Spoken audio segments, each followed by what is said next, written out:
I've had several people asking me to update them on the hardy kiwi, so here we go. This is the Issai. This is a self-fruitful variety. Basically, it makes fruit that do not have viable seeds in them, similar to what cucumbers can do. Just make a fruit that has these small white seeds that don't, if you plant them, they won't grow. Now, the seeds on the Issai and all the kiwis are really tiny black ones, and I've never tried to plant them, but I've been told that the Issai ones do not grow unless they are pollinated by a male vine. But in any case, I think the common method of propagation is to root cuttings. So you can see there's a lot of flowers here, and most of these flowers will set since there is no pollination requirement for them to do so.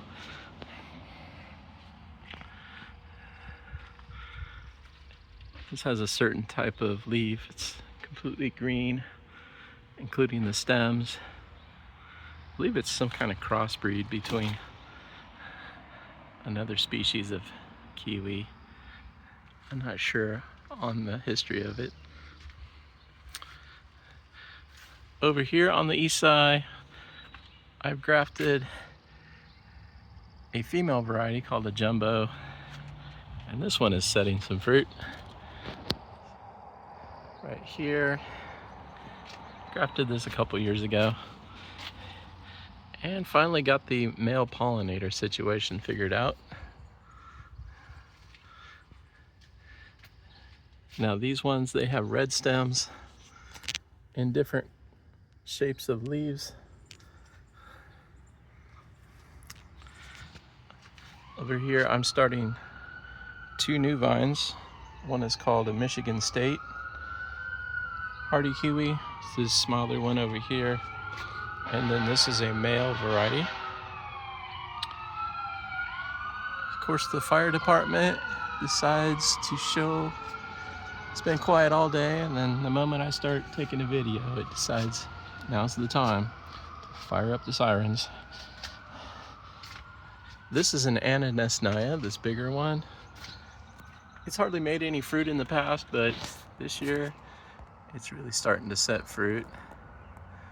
These fruit, when they're mature, they're more about 2 inches long, I believe, something like that. Pretty good size.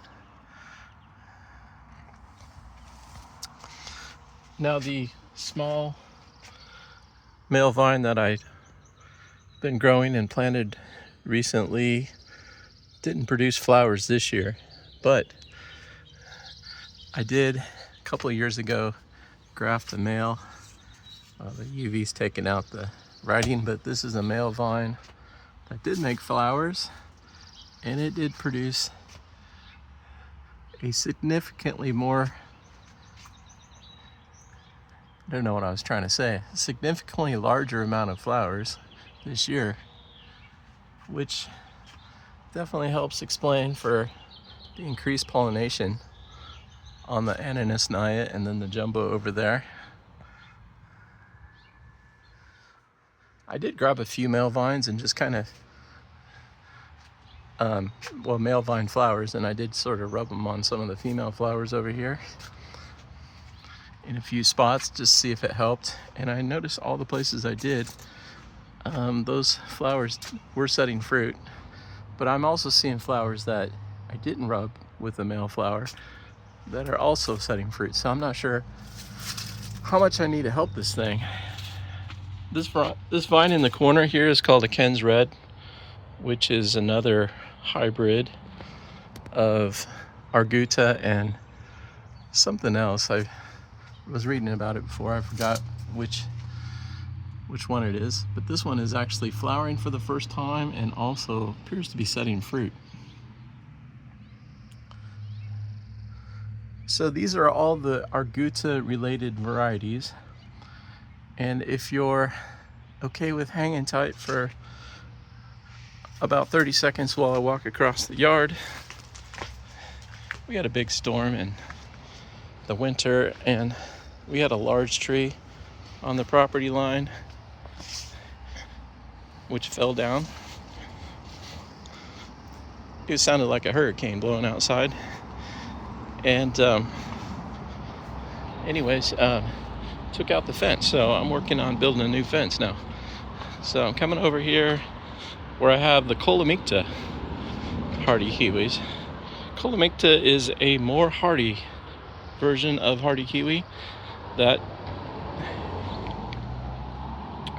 I believe is from Siberia, maybe East Siberia, Korean Peninsula. This one I did transplant this year, so it's a little bit off. It is trying to flower because it's flowered many times before, but I don't think these flowers are going to set. It's kind of late. Now this one I've had planted in the ground for quite a while. I used to have a male vine, but I grafted the male vine died, and then I took this one branch off the female, I grafted a male onto it, which has actually caused it to set fruit. Before, when I had the male vine, it would set a few fruit, and then when I lost the male vine, no fruit would be set. And so after I grafted that, then I was getting fruit. This one flowers earlier. Let me show you a fruit here. This is from the kolomikta. It gets about that size. And you want to pick them when they're starting to get a little soft and come off easily. Otherwise they're really tart. But when you pick them at the right time, they do taste pretty nice. Notice that the hardy kiwis not only love our colder climate here, they require it. And also, they don't have fuzz. There's another fruit up here. I'm gonna zoom in on it. There. Is it? Yeah, right here. It's another fruit. Sorry for the extreme close-up here. And there's some other fruits hanging around. One thing about these fruit is that they do blend in pretty well with the leaves, so the squirrels and the birds don't see them very easily, which is kind of a bonus. So here's a little bunch of them right here. And as you can see, I did have the male over here. I do plan to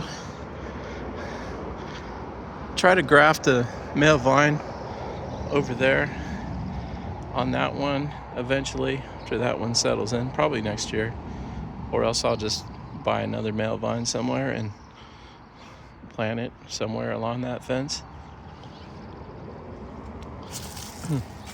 I will be moving this vine along this outer fence, as this trellis is getting a little bit wobbly and kind of needs to be taken down. So, but I'm letting it do its thing one more year, and in the fall, after everything dies down and it goes dormant, that's a good point to transfer it over to that outer vine, remove this, and then those vines over there will get a lot more sun because they're on the north side of this vine and get blocked out pretty good by the shade from this one. Over here I've got some figs, some loquats, putting a bunch of other stuff out in the yard, but the focus of this video today is on the hardy kiwis. I'll see you in the next one. Thanks for watching.